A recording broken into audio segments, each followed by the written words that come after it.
안녕하십니까. 부방대 연구원 K입니다. 지금부터 데이터로 검증하는 선관위와 대법원의 부정선거와 관련돼서 말씀드리겠습니다.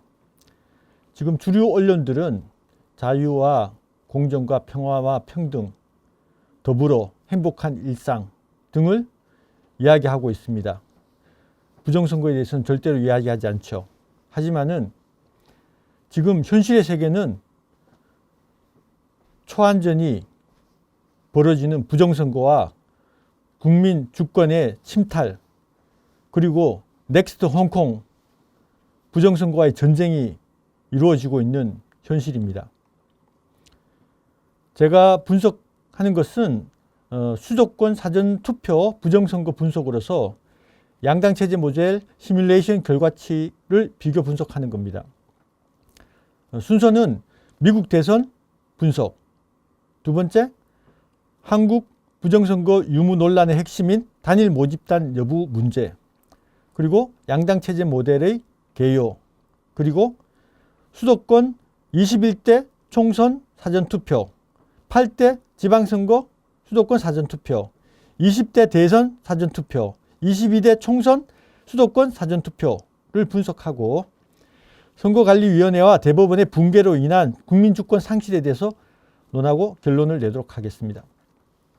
첫 번째, 미국에서 2020년도 대선에서 부정선거가 있다라는 분석을 한 분이 있습니다. 그분이 닥터 시바 아야두라이라는 분인데 14세에 최초로 이메일을 코딩하고 특허권을 보유한 사람입니다. MIT에서 풀브라이트 장학생으로 4개의 학위를 받은 과학자이자 엔지니어자 발명가이자 교육자입니다.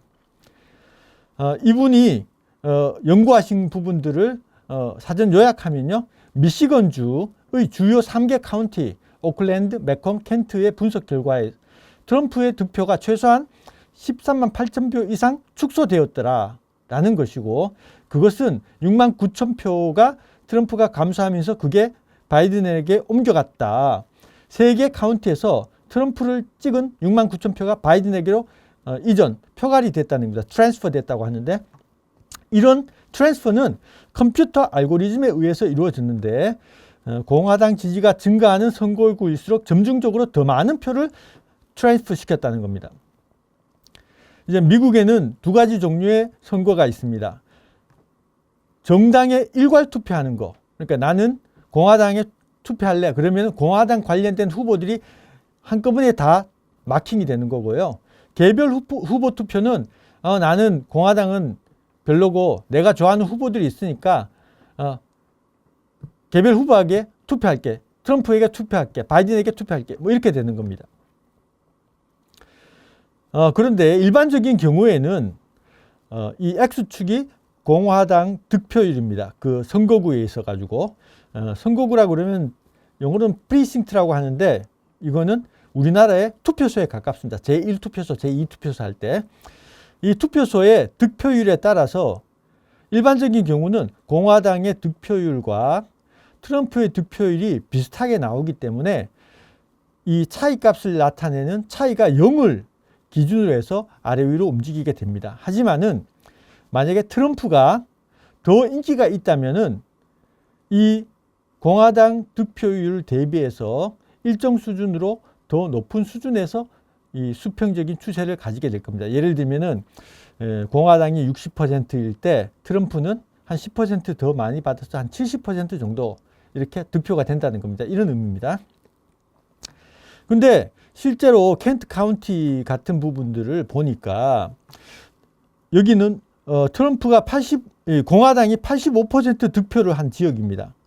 그런데 트럼프의 득표가 공화당이 득표율이 높은 곳으로 가면 갈수록 공화당 평균 대비 추세적으로 하락해서 여기는 마이너스 25%까지 갔다는 거죠. 그 말은 무슨 말이냐?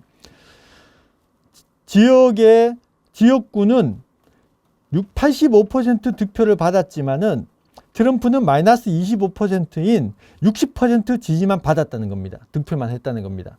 그래서 이게 굉장히 공화당 득표율이 높은 곳으로 갈수록 그 차이가 더 벌어지는 그런 현상이 나타났더라. 그래서 이거를 분석해 보니까 트럼프에서 22만 5천 표를 빼고 바이든한테 22만 표를 넣었다. 이런 식으로 분석이 다 되라는 겁니다.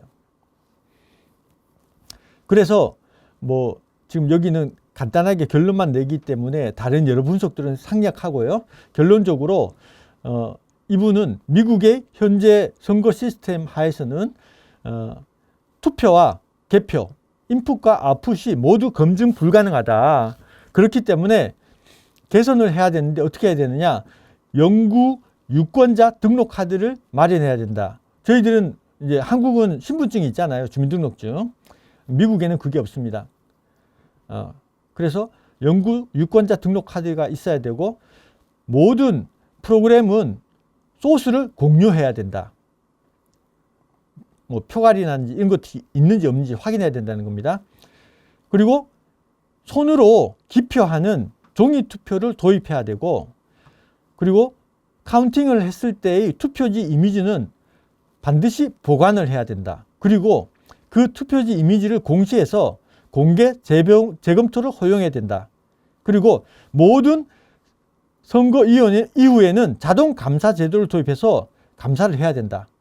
라고 이야기를 하고 있는 겁니다.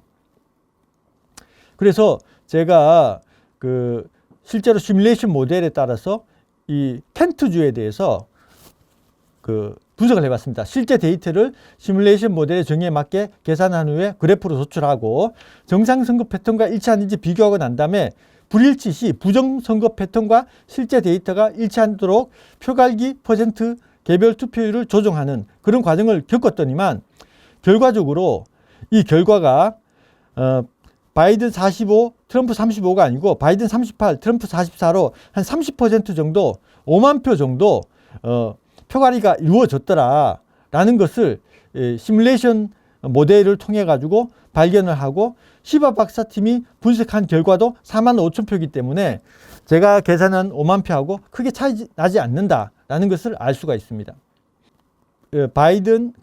켄트 카운티의 트럼프 바이든 개별 투표율과 정당 일괄 투표율의 차이를 가지고 분석한 것들, 아까는 이제 요 내용이 있었죠.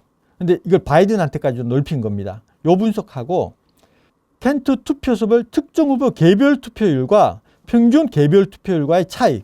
그러니까 평균적으로 개별 투표율을 몇 % 했는데 그중에 트럼프는 그 평균에서 얼마 차이가 나고 바이든은 얼마 차이 난다라는 걸 해봤더니만 이런 식으로 트럼프는 평균 대비 일정 수준으로 계속해서 뺏기고 바이든은 일정 수준으로 계속해서 뺏어 먹는데 이 트럼프가 득표가 많은 대로 가면 갈수록 기하급수적으로 늘어난다라는 것을 발견했고요.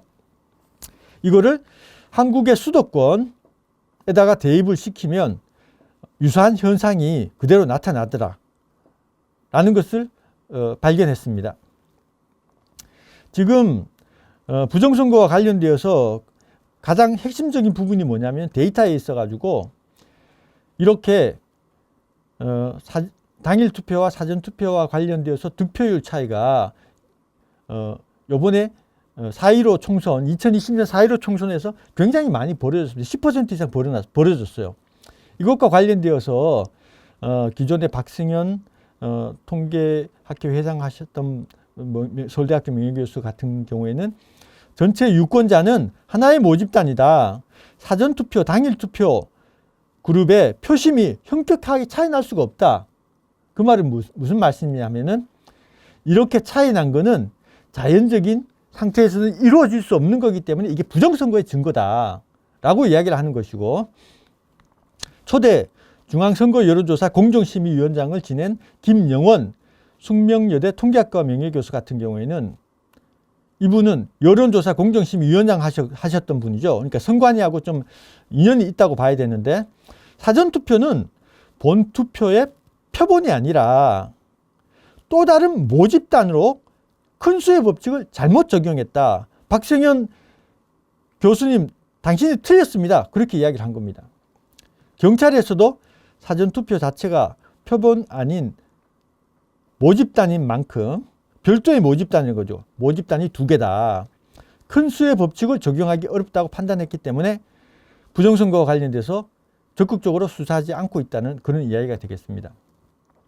제가 하는 거는요, 과연 부정선거, 정상선거를 시뮬레이션을 돌렸을 때 어떤 모습이 나오고, 그리고 실제 선거 데이터가 이 시뮬레이션에서 부정선거 패턴에 해당되는지, 정상선거 패턴에 해당되는지를 분석하고, 실제로 표가리가 이루어졌다면 몇 퍼센트 부정선거가 이루어졌겠다라는 것을 분석하는 겁니다.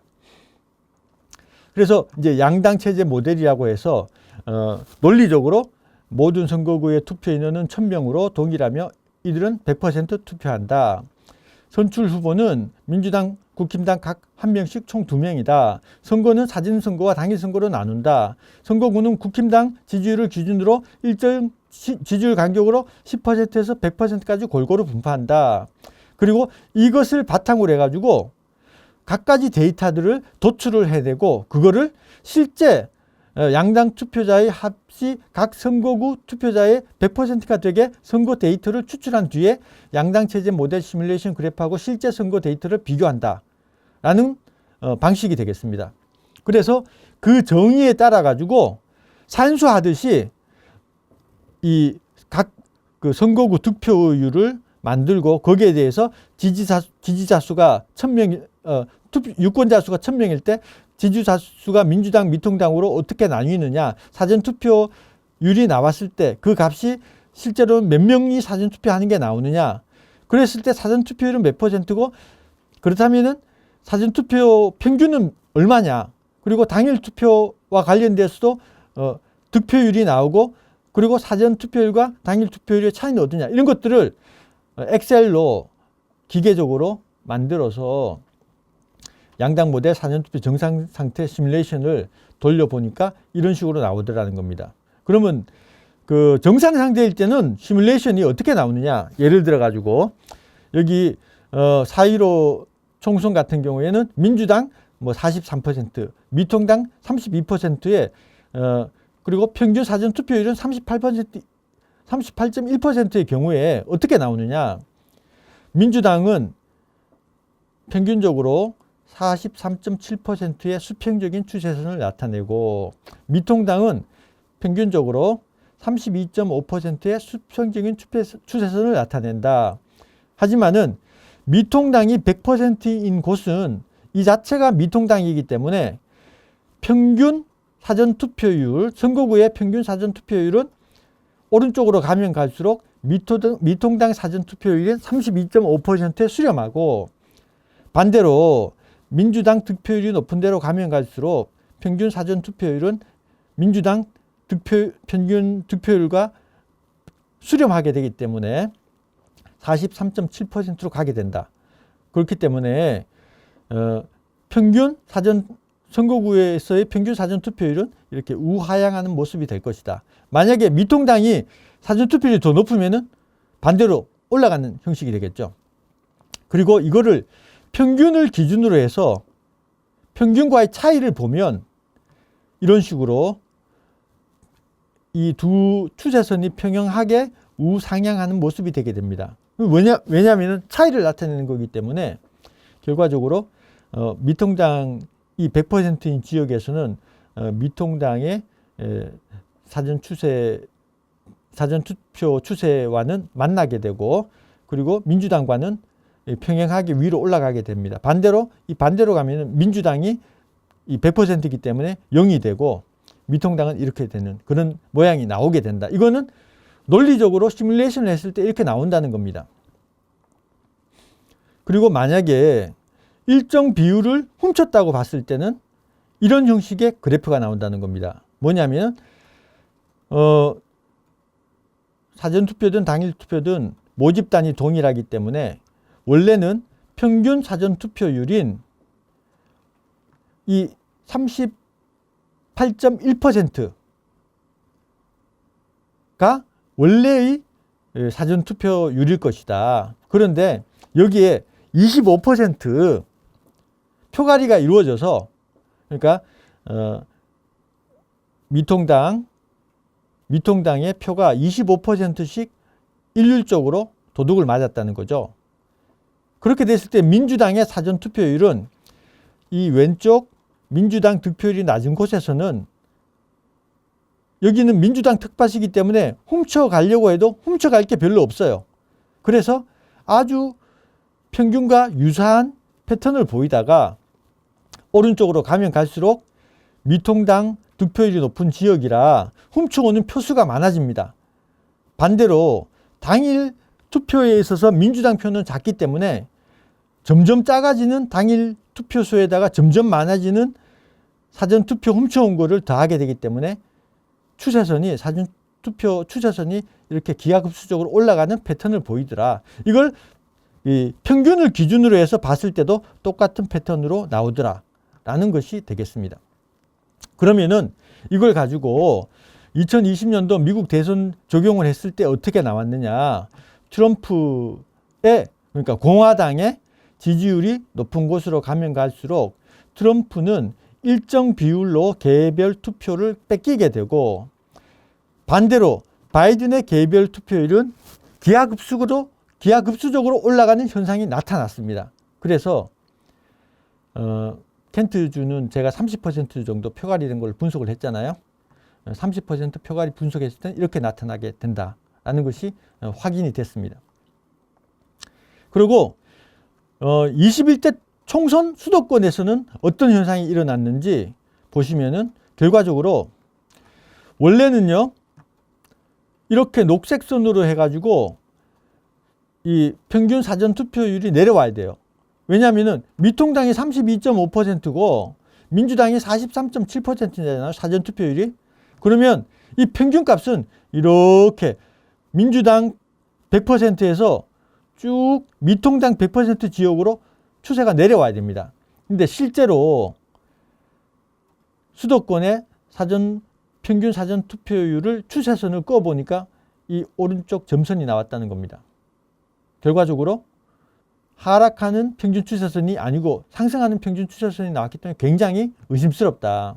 그리고 이쪽도 보면 마찬가지입니다. 아래쪽도 보시면 뺏기는 거는 일정 비율로 뺏깁니다. 하지만은 여기는 미통당 표가 적은 데고 여기는 많은 데기 때문에 훔쳐가는 쪽에서는 여기는 굉장히 훔쳐가는 그 투표율이 굉장히 낮게 훔쳐가게 되는 거고 이쪽은 굉장히 높게 훔쳐가게 됩니다. 정상적인 추세선이 여기 있는 녹색선이잖아요. 녹색선인데 이 중심을 기준으로 왼쪽으로 가면 갈수록 이 노란색 부정선거 패턴에 부합하게 되고 중심에서 오른쪽으로 가면 갈수록 녹색선이 아니고 노란색 추세선을 따라가게 되는 그런 부정선거 패턴이 나타났다는 겁니다.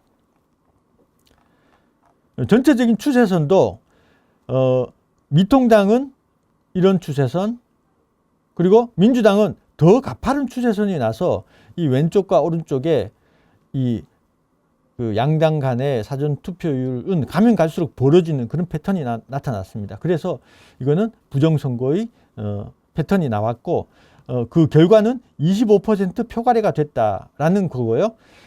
이것과 관련된 실질적인 엑셀 파일은 제가 동영상 하단에다가 그 파일을 다 공유하게 됩니다. 그렇지만 여기서는 간단하게 발표를 하는 것이기 때문에 25% 표가리로 분석을 했을 때 결과적으로 정상선거일 경우에는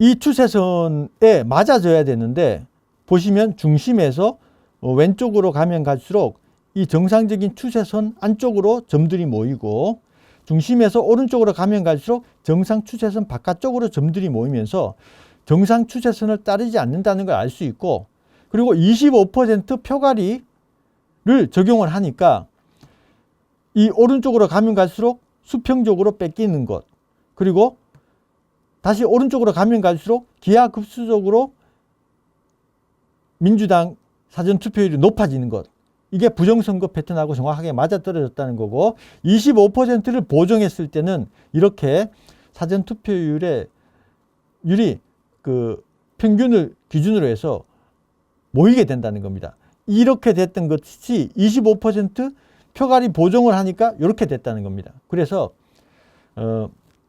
21대 총선 수도권 사전투표율은 25% 표갈이가 되면서 21개의 의석이 이 도둑질이 이루어진 거죠. 당선자가 변경된 겁니다. 그 선거구와 각각 민주당, 미통당의 후보들 명단이 여기 있습니다. 그리고 8대 지방선거에서도 경기도에서 보시면은 6% 정도, 이게 지금 정상선거 패턴이고 이게 부정선거 패턴이잖아요.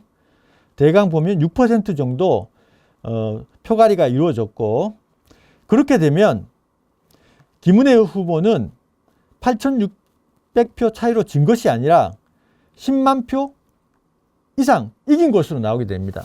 원래 처음에 김동연, 김은혜 여론조사를 했을 때 김은혜 후보가 많이 앞섰거든요. 근데 시간이 지나면서 여론조사 결과가 점점 박빙으로 나왔습니다. 그러고는 아슬아슬하게 김은혜 후보가 지고 김동연 후보가 이긴 것으로 그렇게 나왔다는데, 실제로는 김은혜 후보가 10만 표 이상 이겼다는 겁니다.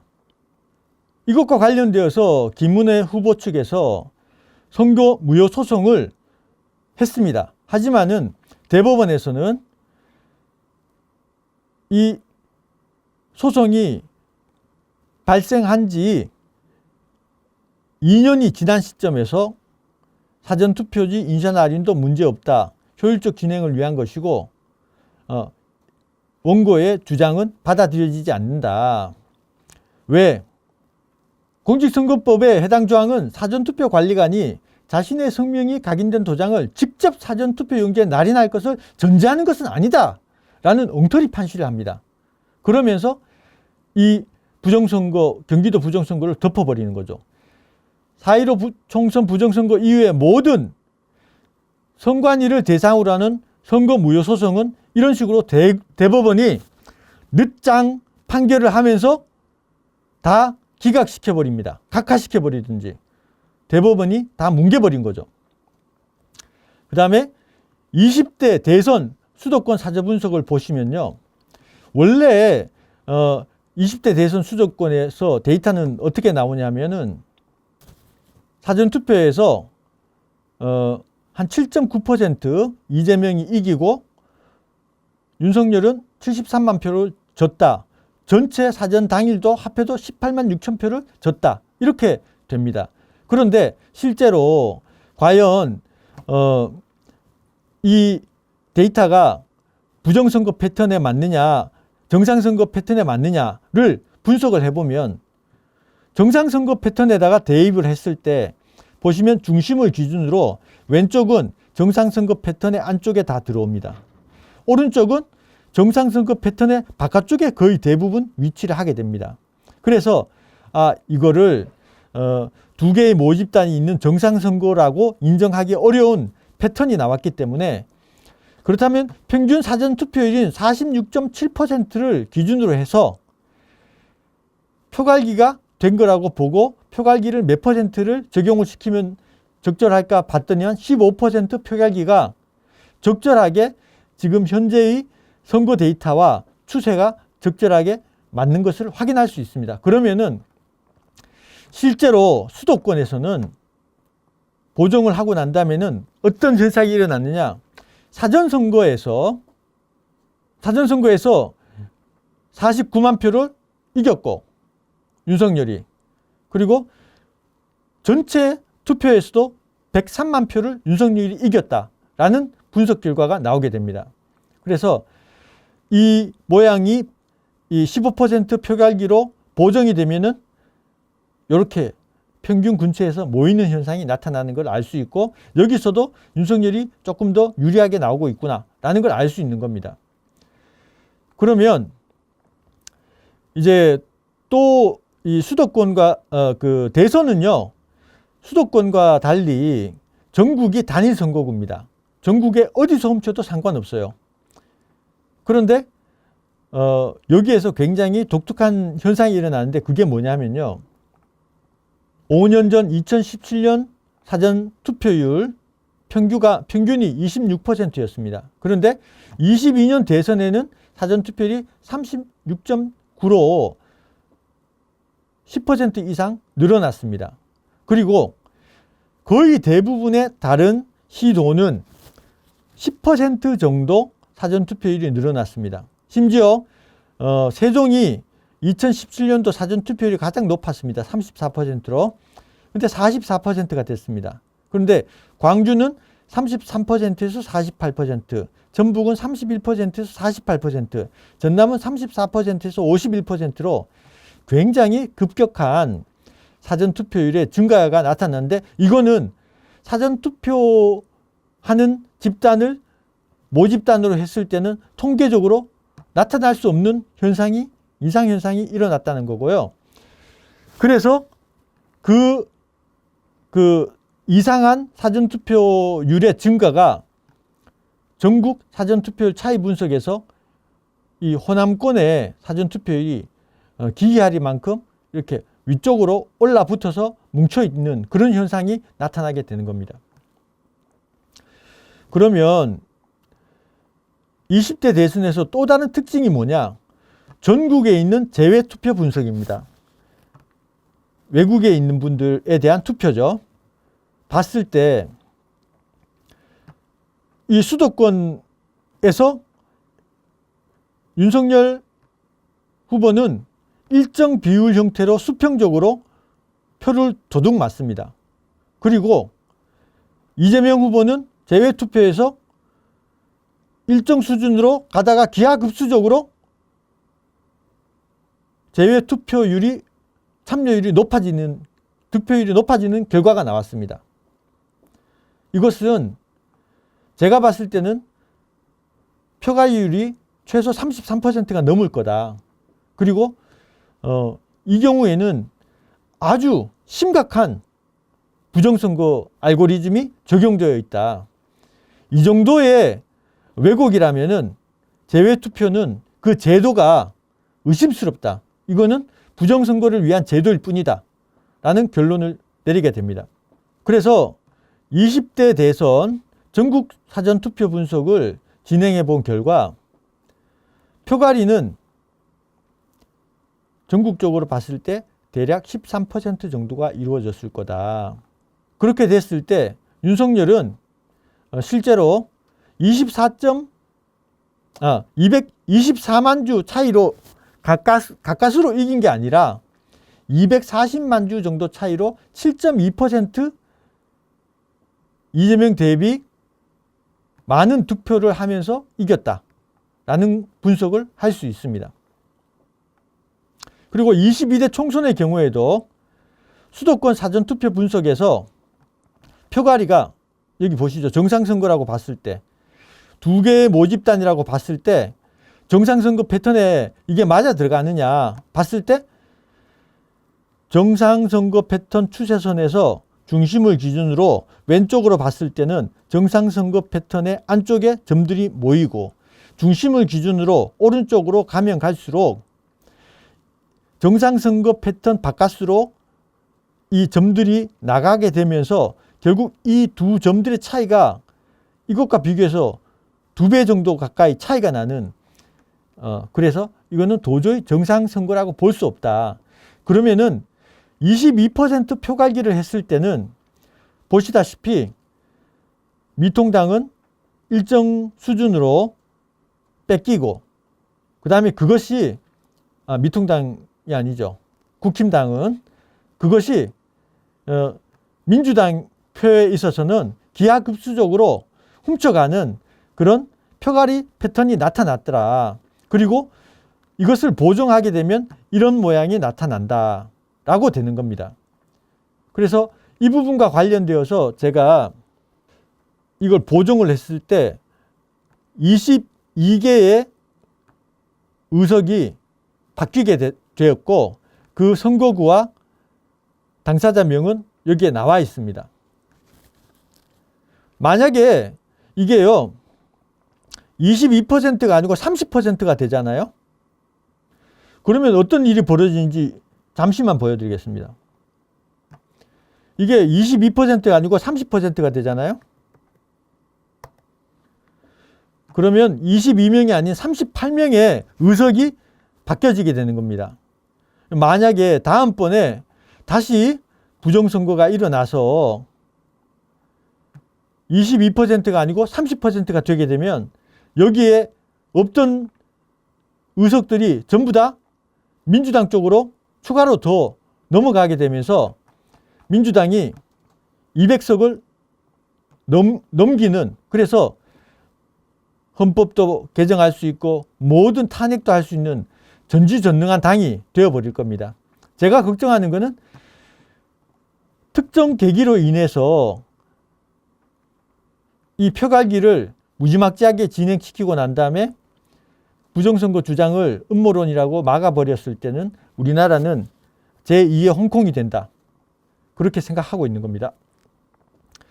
그래서 이 모든 부정선거의 원흉이 뭐냐.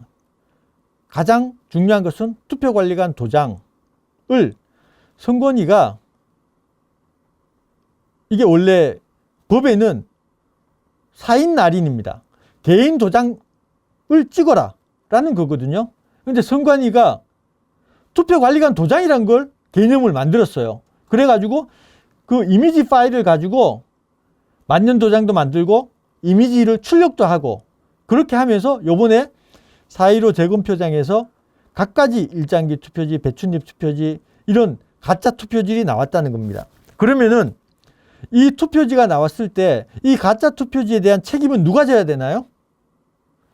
원래는 투표관리관이 져야 됩니다. 왜냐하면은 투표용지에 대한 합법성을 부여하는 최후의 단계가 투표관리관이 사인을 날인하는 거거든요. 하지만은 선관위가 투표관리관 도장을 투표관리관 사인 날인을 도장으로 창조했어요.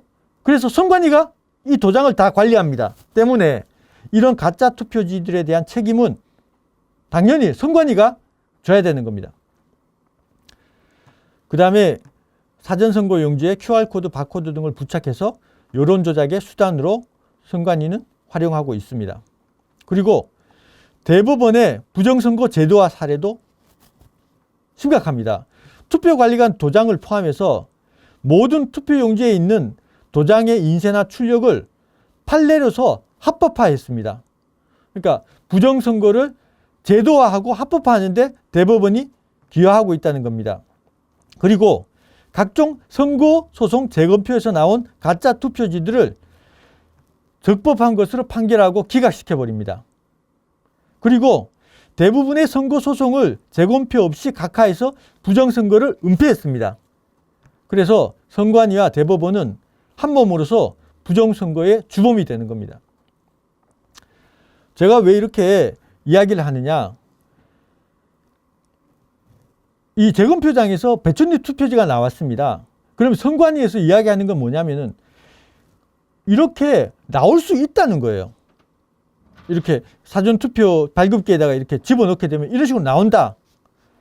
그렇게 나오는 거 하고 실제로 배춧잎 투표지가 발생하는 거하고는 다릅니다. 이번 4.15 총선 재검표 이전에는 배춧잎 투표지라는 것이 나온 적이 없어요. 그리고 여기 이 배춧잎 투표지를 보시면은 청인이 인쇄된 것들이 있습니다. 청인이 인쇄된 것들은 이 뒷면에는 청인이 없기 때문에 뒷면에 있는 비례대표 용지는 이게 무효입니다. 무효. 그런데 실제로요, 5군데 재검표장 중에 3군데에서 4개의 배춧잎 투표지, 요거 4개입니다. 3개 아닙니다. 업데이트합니다.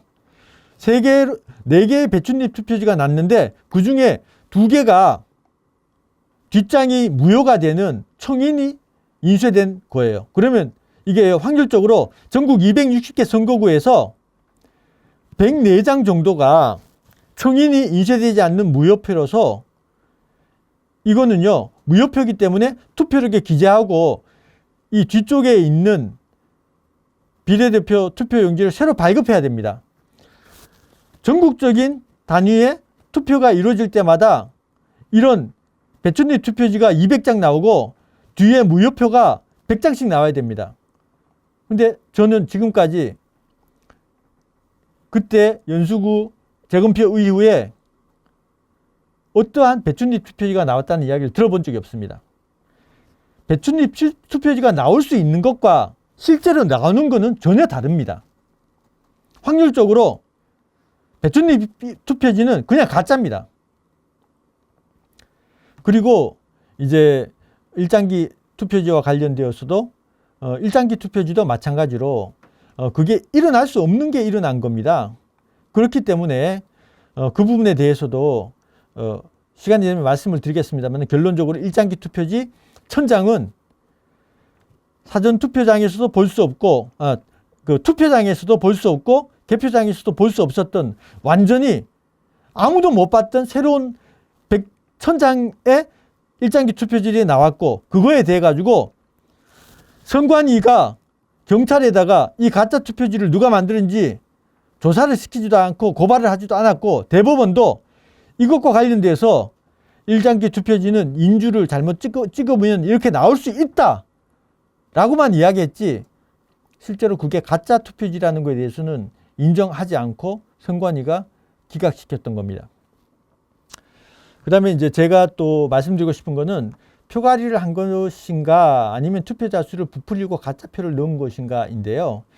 이렇게 분석하는 것 자체는 기존에 있는 데이터를 정상선거냐 부정선거냐 패턴을 보니까 정상선거 패턴이 아니고 부정선거 패턴에 맞았고 22% 표가리가 이루어져서 결과적으로 22명의 국회의원이 바뀌었더라 라고 하는 것이지 실제로 이제 부정선거를 하게 되면은 표를 집어넣는 방법으로 할 겁니다. 그래서 뭐 국힘당 표를 훔쳐가지고 민주당에 얹어 넣는 거나 순수하게 표를 넣는 거나 크게 차이가 나지는 않습니다. 알고리즘적으로. 이제 제가 그리고 이제 어떻게 사전 투표자 수를 부풀리고 가짜 투표지를 넣을 수 있는가 라고 했을 때는요. 사전 투표는 투표관리관이 개소하지 않습니다. 그게 무슨 말이냐면 투표장에서 몇 명 투표했는지 사전 투표관리관이나 그 투표장에 있는 모든 사람들이 아무도 모릅니다. 그냥 그 전산 시스템에 몇 명 투표했다는 거 나오면은 그거 그냥 그대로 받아 적을 뿐이에요. 그래서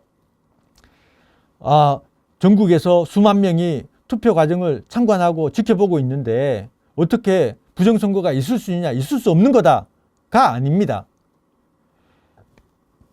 아무도 사전투표를 지금 각각의 투표소에서 몇 명 했는지 아무도 모릅니다. 전국에 있는 그 수만 명의 참관한 사람들이 아무도 모릅니다. 그리고 이제 제가 왜 실질적으로는 표가리가 아니고 표 얹기를 했었을 거다라고 말씀을 드리냐면은 실제로 미국 대선 요번에 트럼프가 이겼습니다만은 트럼프가 아주 잘했기 때문에 이긴 게 아닙니다. 내용을 보시면 2020년도에 보시면 그 전에 대통령을 할 때 워낙 잘했기 때문에 트럼프 표가 많이 늘어났습니다. 하지만은 민주당은 지금까지 이 표수로 봤을 때 7천만 표를 넘은 적이 없었어요. 그런데 갑자기 바이든 표가 갑자기 1000만 표, 2000만 표 갑자기 늘어나 버린 겁니다. 그래서 어떻게 했습니까? 트럼프가 선거에 불복했죠. 많은 언론들은 트럼프 또라이라고 그랬습니다. 부정선거론자라고. 하지만은 이번에 24년 대선에서 미국 전역에서 변호사 6,500명을 고용하고 부정선거를 막는 활동을 적극적으로 한 결과 트럼프의 득표 수는 조금 줄었어요. 하지만은 바이든의 가짜표가 정상으로 돌아오면서 트럼프가 압승을 하게 된 겁니다. 그래서 미국 대선은 결과적으로 가짜표가 없어지면서 트럼프가 승리하게 됐다. 트럼프가 부정선거라고 주장한 것은 전적으로 옳은 이야기다.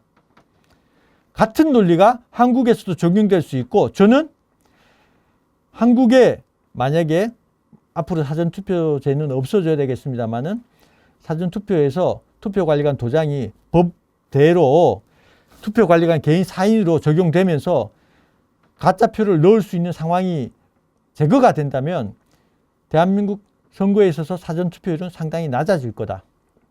그렇게 생각하고 있습니다. 여기 있는 게 이제 통합명부 시스템에 있는 투표 현황이거든요. 그냥 이거 보고 적습니다. 사전투표관리관이 개인적으로 카운팅해서 우리 투표소에서 몇 명이 투표했다. 본인이 모릅니다.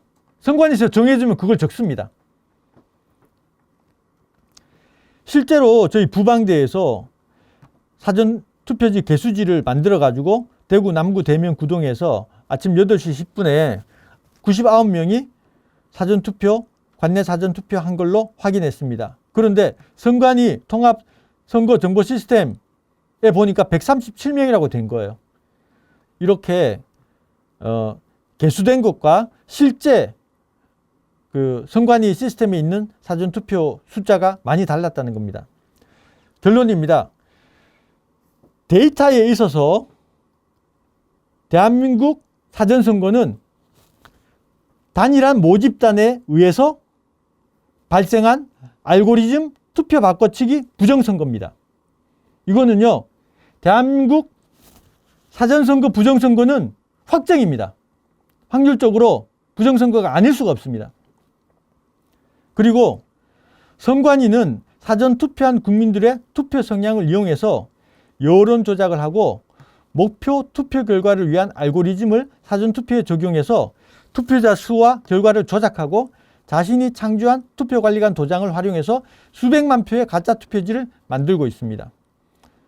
그러면은 누가 국민주권을 침탈한 반국가 세력인가? 선거관리위원회, 선관위 여론조사심의위원회, 대법원, 부정선거로 당선된 공직자들, 부정선거를 은폐하고 부정선거를 주장을 음모론으로 규정하는 주류 언론, 부정선거에 직간접적으로 가담한 국내의 공조 세력들. 그러면 어떻게 해야 될까요? 대만과 같은 투명한 선거 제도를 가지지 않는 한 제2의 홍콩은 대만이 아니라 대한민국이 될 것입니다. 다음 대선 이전에 선관위와 여론심의위원회를 혁파하고 투명하고 공정한 새로운 선거 제도를 마련해야 됩니다. 윤석열 대통령이 부정선거, 국권침탈, 반민주 세력들을 척결하고 새로운 선거 제도를 마련할 때까지 싸워나가야 되는 겁니다. 제가 봤을 때 제2의 홍콩은 깨끗하고 투명한 선거 제도를 가지고 있는 당일 투표, 현장 개표를 가지고 있는 대만이 아니라 부정선거 제도를 그대로 유지한 채로 결과적으로 부정선거 카르텔에 국민주권이 완전히 뺏기는 대한민국이 제2의 홍콩이 될 가능성이 가장 큽니다. 아까 30% 바꿨을 때 숫자 확 늘어나는 거 보셨잖아요. 제가 이런 주장을 하는 것은 데이터에 기반한 것이고 그 모든 데이터 자료는 여기 QR코드하고 이 구글 폴더에 다 있습니다. 모든 데이터 자료가 오픈되어 있고 그리고 이것과 관련돼서 본인이 스스로 검증을 해보시면 좋겠습니다. 자료가 데이터가 좀 많지만은 노력하면은 또는 뭐 이쪽에 데이터 사이언스를 하시는 분들이나 통계 쪽에 계신 분들은 충분히 논리성이나 증명을 개인적으로 평가를 내릴 수 있다고 생각합니다. 대한민국 부정선거는 확정이고 그 주범은 선관위와 대법원이고 제2의 홍콩이 되지 않기 위해서는 부정선거 세력들, 반민주 세력들을 척결해야 됩니다. 감사합니다.